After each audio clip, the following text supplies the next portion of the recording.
the gym, and then I swear to God, I want to make it be known that like I'm getting the fuck out there. I'm not doing no more talking. I don't got shit else to say. I'm gone off this internet shit. I think I'm gone for the rest of the year. I swear to God, I ain't talking. I ain't got shit else to say. Contracted to do this podcast shit, unfortunately, but contracted to. But I ain't posting no more shit. I'm not posting no fits. I ain't got shit to say. I'm deleting the apps off my phone. Swear to God, I'm so off the shit.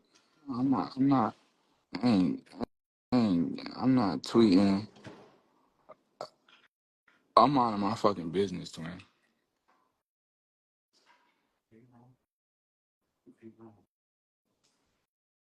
I understand. I'm a. I said all I got to say. I'm done.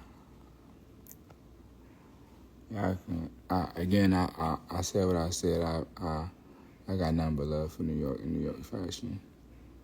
And with that being said, I am gone from the internet. So, bye.